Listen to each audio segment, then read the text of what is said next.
तो हमारा नेक्स्ट सब टॉपिक है द अननोन्स, यानी कि ऐसे क्वेश्चन जो हमें पता ही नहीं है, मतलब आंसर नहीं पता उनके। तो उनमें से बहुत सारे क्वेश्चन तुम भाई जान सकते हो, ठीक है। बहुत सारे क्वेश्चन, जैसे कि हमने पूछा कि यूनिवर्स के पहले क्या था, ठीक है। ये तो तुम्हें पता ही होगा, यूनिवर्स के पहले क्या था तुम्हें नहीं पता होगा, मतलब ये क्वेश्चन के बारे में तुम्हें पता होगा। फिर हमने पूछा कि नेचर के जो लॉज हैं हम उसको तोड़ क्यों नहीं सकते, लाइट की स्पीड है उससे तेज़ क्यों नहीं ट्रैवल कर सकते, क्या कोई तरीका है लाइट की स्पीड से तेज़ जाने का, या फिर हम लोग उड़ क्यों नहीं सकते, हम लोग ग्रेविटी को हरा क्यों नहीं सकते, हम लोग फोर्सेस को चेंज क्यों नहीं कर सकते, ठीक है। हम एटॉमिक लेवल पे पूरा स्ट्रक्चर जो यूनिवर्स का है वो चेंज क्यों नहीं कर सकते। ऐसे और क्वेश्चन है, जैसे कि हमारी जो अभी की नॉलेज है उससे हम ये क्यों नहीं पता लगा सकते कि यूनिवर्स क्या है, या डिफाइन क्यों नहीं कर सकते पूरा यूनिवर्स हमारी अभी तक की नॉलेज से।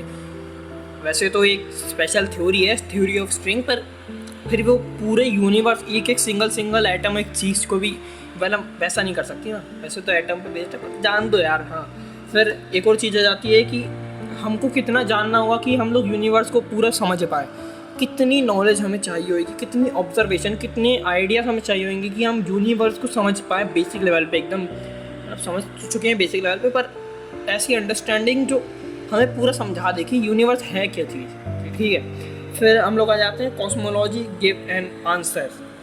जो कॉस्मोलॉजी है ना वो हमें आंसर तो देती है, एस्ट्रोनॉमी जैसे आंसर देती है, साइंस आंसर देता है, फिजिक्स आंसर देती है, केमिस्ट्री आंसर देती है, कॉस्मोलॉजी भी आंसर देती है। पर बात ये है ना, जो भी भाई ये सब फील्ड जो आंसर देती है ना भाई, 1000 गुना बड़े तो ये क्वेश्चन पूछती है हमसे। अब हमने कॉस्मोलॉजी पढ़ लिया, अब हमारे माइंड में क्वेश्चन आएगा या आइडिया आएगा, भाई ऐसा क्यों होता है, वैसा क्यों नहीं होता, ऐसा ही क्यों होता है, क्यों होता है। मैं नहीं मान रहा क्यों होता है भाई, मत मानो ठीक है। तो और एक और बात आ जाती है, जो पहले की बिलीफ थे ना, पहले की जो अंडरस्टैंडिंग थी, तो वो बहुत टाइम तक रही है। जैसे कि मैंने तुम्हें बताया कि भगवान, वो इजिप्शियन कॉस्मोलॉजी में क्या होता था ना कि स्काई को गॉडेस बोलते थे, अर्थ को गॉड बोलते थे। तो ये सब मिथ, ये जो वो भी बिलीव्स थे या आइडिया थे ना, तो ये हज़ारों साल तक तो रहे हैं, ठीक है। पर एक चीज़ ये है कि उनसे हमें बेटर अंडरस्टैंडिंग मिलती है यूनिवर्स के बारे में, ठीक है। तो अब ये मैं वो नहीं करना चाह रहा, ठीक है, एक्सप्लेन उतने अच्छे से मैं खुद एक्सप्लेन नहीं हो रहा है अच्छे से, ठीक है। बेटर अंडरस्टैंडिंग कैसे, ठीक है। और even wrong ideas help build the right ones, यानी जो हमारे गलत आइडियाज़ थे, जो हमने सोचा था गलत यूनिवर्स के बारे में कि भाई शायद ऐसा नहीं, ऐसा हो सकता है। जैसे कि न्यूटन का वे अलग है। जैसे एग्जांपल देता हूँ मैं ग्रेविटी में, तो न्यूटन ने अपन को बताया कि ग्रेविटी एक फोर्स है, ठीक है। और आइंस्टाइन ने क्या बताया हमें रिलेटिविटी में, उन्होंने ये बताया कि ग्रेविटी बनती है स्पेस टाइम कर्व होने से। तो इन दोनों में फ़र्क क्या है भाई। अब फिर भी हम लोग, ऐसा है कि स्कूल में हम लोग न्यूटन की फिजिक्स वो न्यूटन की ग्रेविटी क्यों पढ़ते हैं। अगर आइंस्टाइन की ग्रेविटी ज़्यादा सही है, ज़्यादा एक्यूरेट है, तो हम न्यूटन की क्यों पढ़ते हैं, बेटर अंडरस्टैंडिंग के कारण, कि हमें वो चीज़ जो फोर्स है ना हमें बहुत अच्छे से समझ में आती है, बहुत ईजी है, तो इसके कारण हम उनको समझ सकते हैं। अब मैं तुम्हें भाई ग्राफ बता दूँ, 9th 8th क्लास में तुम्हें ग्राफ बता दूँ ऐसे कर्व वाला, ऐसे बन रही है भाई ग्रेविटी। अब तुम इसके न्यूमेरिकल्स, इसकी इक्वेशन करो कैसे भाई, करोगे कैसे तुम ऐसे इक्वेशन या ऐसी जो भी चीज़ें हैं उसको तुम करोगे ही कैसे, इतना मुश्किल वगैरह। तो इसके कारण हम लोग न्यूटन की फिजिक्स भी पढ़ते हैं और आइंस्टाइन की फिजिक्स भी पढ़ते हैं। तो वैसे ही कॉस्मोलॉजी के साथ भी है कि भाई जो आइडिया है बेकार, मतलब जो बिलीफ वाले आइडियाज़ हैं कि वो ना ज़्यादा टाइम तक रहें, लॉजिकल भले ही नहीं है पर अंडरस्टैंडिंग बहुत बेटर देते हैं वो हमें। तो अब हम आगे बढ़ते हैं ब्रांचेस ऑफ कॉस्मोलॉजी की, किस ब्रांच से जुड़ा हुआ है। तो अगर हम लोग ब्रांचेस की बात करें कॉस्मोलॉजी की, तो जैसे कि ट्री की ब्रांचेस रहती है ना, कि एक बाई ट्री है, ऐसे ब्रांच निकल रही है, ऐसे ब्रांच निकल रही, सांप जैसे एकदम बिल्कुल भैंस की तरह। तो वैसे ही कॉस्मोलॉजी की भी ब्रांचेस रहती हैं। जैसे कि मैं तुम्हें बताऊँ तो मेन जो ब्रांचेस है जो कि बहुत कनेक्टेड है वो है एस्ट्रोनॉमी और एस्ट्रोफिजिक्स, ठीक है। एस्ट्रोनॉमी, और मैंने क्या कहा था तुम्हें भाई कि ये जो कॉस्मोलॉजी है ना भाई बहुत कनेक्टेड है एस्ट्रोनॉमी से, ठीक है। मतलब ब्रांच समझ लो कि ऐसा ही है, साइंस है उसकी ब्रांच एस्ट्रोनॉमी है, उसकी ब्रांच कॉस्मोलॉजी, ऐसे करके तुम देख सकते हो उसको, ठीक है। अगर तुम इमेजिन करो इस चीज़ को, तो ऐसे करके तुम इसको देख सकते हो कि भाई एस्ट्रोनॉमी और कॉस्मोलॉजी भाई दोनों बहुत ज़्यादा कनेक्टेड है एक दूसरे से। तो फिजिक्स भी आती है इसका। अब हम पढ़ते हैं कनेक्टेड फील्ड, यानी ऐसी फील्ड जो कॉस्मोलॉजी से बहुत कनेक्ट करती है, जैसे कि कॉस्मोलॉजी की ब्रांच और कॉस्मोलॉजी से रिलेटेड कनेक्टेड फील्ड, ये दोनों अलग अलग चीज़ें हैं। ब्रांच अलग चीज़ है, फील्ड अलग चीज़ है कनेक्टेड वाली। तो फील्ड में क्या आ जाता है, फील्ड में आती है फिलोसफी, मैथ्स, क्वांटम फिजिक्स और थियोरेटिकल फिजिक्स। ये सारी जो चीज़ें हैं ना, ये सब कॉस्मोलॉजी की एक कनेक्टेड फील्ड है, जो कनेक्ट है ये कॉस्मोलॉजी से। अब हम आगे बढ़ते हैं एराज पे बढ़ते हैं, ठीक है। तो कौन कौन से एराज रहे हैं हमारी कॉस्मोलॉजी में। ओके, तो आगे बढ़ते हैं हम एराज पे। तो एंशिएंट कॉस्मोलॉजी, भाई मैंने तुम्हें बहुत बता दिया एंशिएंट कॉस्मोलॉजी के बारे में, ठीक है। तुम ये मत करना, ऐसा मत करना, ठीक है, मेरे को पता नहीं। तो एंशिएंट कॉस्मोलॉजी में क्या होता था ना कि हम लोग मिथ और साइकिल पे भरोसा करते थे ज़्यादा। ऐसी कॉस्मोलॉजी थी हमारी जो कि मिथ पे बेस्ड थी, साइकिल पे बेस्ड थी, या डिवाइन गॉड इन सब पे बेस्ड थी, ठीक है, बिलीफ वगैरह। फिर आगे बढ़ेंगे तो Greek cosmology, Greek logical cosmology. तो ग्रीक जो लोग थे ना, उनने लॉजिकल थिंकिंग करी। मैंने बोला था ना, रीजनिंग को बढ़ावा दिया, तो वैसे ही रीजनिंग और लॉजिक को बढ़ावा दिया। और उनने बताया कि यूनिवर्स जो है ना भाई, उनने लॉजिकल और ऑर्डर में देखा यूनिवर्स को हमारे। ऐसा नहीं देखा कि भाई कुछ भी कहीं से भी प्रकट हो रहा है, इसने इसको ऐसा कर दिया, ऐसा वैसा नहीं है भाई। लॉजिक और ऑर्डर पे बेस्ड करा हमने।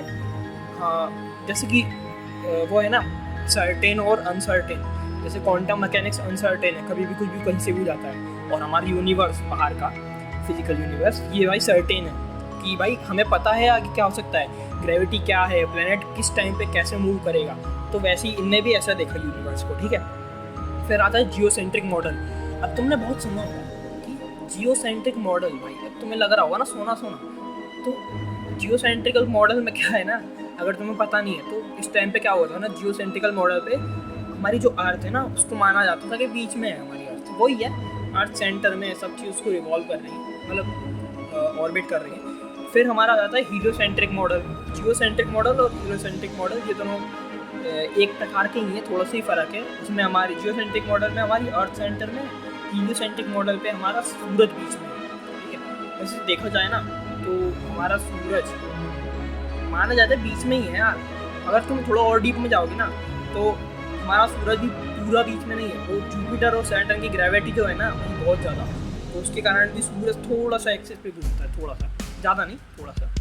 फिर अब आ जाती है साइंटिफिक लॉज एरा, यानी हम लोग साइंटिफिक लॉज बनाने लगे। ऐसा क्या हुआ, universe become predictable and mechanical. मैंने कहा ना तुम्हें अनसर्टेन और अनसर्टेन साइंटिफिक वे, तो उसमें क्या है ना, हमारा जो यूनिवर्स है ना बहुत प्रेडिक्टेबल होने लगा। क्या बोल रहा है, प्रेडिक्टेबल होने लगा। हमें पता है कि कौन सा प्लेनेट, कौन सा एस्ट्रॉइड कब आ रहा है, किस स्पीड से आ रहा है, कितने परसेंट से वो हिट करने के चांसेस लगता है, सब चीज़ हमें बहुत सारी चीज़ें पता हैं इसके बारे में, ठीक है। और मैकेनिकल भी होने लगा, यानी मैथ्स बहुत भी होने लगा भाई। ब्लैक होल का मैथ्स देखो, वॉर्म होल का मैथ्स देखो, तो ये सब मैथमेटिक्स और ये सब पढ़ने लगा, फिजिक्स मैथमेटिक्स। फिर हम लोग आगे बढ़ते हैं तो रिलेटिविटी आ गई। रिलेटिविटी हमारे आइंस्टाइन चचा ने दी थी, आइंस्टाइन चचा। तो इनने क्या किया था, रिलेटिविटी में बताया था कि स्पेस और टाइम कैसे कनेक्टेड है। और ये अलग ही कॉस्मोलॉजी में वो किया था, क्या बोलते हैं उसको, ऐड को हिंदी में क्या बोलते हैं, मतलब बढ़ावा दिया था ऐसे करके, वैसा ही। फिर बिग बैंग थ्योरी आई।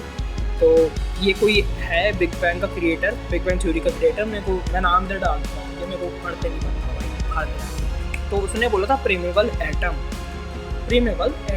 यानी कि उसने बोला था कि एटम जैसा कोई गोला सा है उस बिग बैंग, जैसे तुम्हें पता है ना बिग बैंग के बारे में, क्यों समझा रहा हूँ, देख लो भाई इतना, ठीक है। फिर मॉडर्न एरा, उसमें क्या हुआ ना, अब मॉडर्न एरा आज के समय पे हम लोग क्या करते हैं कॉस्मोलॉजी में, एस्ट्रोनॉमी और कॉस्मोलॉजी में डार्क एनर्जी के बारे में रिसर्च कर रहे हैं। डार्क एनर्जी, डार्क मैटर, ठीक है, और अननोन यूनिवर्स, यानी यूनिवर्स ऑब्जर्वेबल यूनिवर्स के बाहर का फ्रिक्वेंसी चेंज कर करके हम लोग वो देखते हैं ना, जैसे रेडियो वेव हो गई और इंफ्रारेड वेव, या बहुत सारी जो ऐसी वेव है ना जिसमें हम लोग देखते हैं। जैसे विजिबल लाइट अलग होती है ना, वैसे ही radio wave, mechanical wave, microwave, ये सब वेव अलग है। तो इसमें हम लोग देखते हैं यूनिवर्स को, ठीक है। तो CMB यानी कॉस्मिक माइक्रोवेव बैकग्राउंड, तो ये माइक्रोवेव वाली उसमें देखा गया है, मतलब कैप्चर किया गया है। तो हम लोग बढ़ते हैं एंडिंग की तरफ।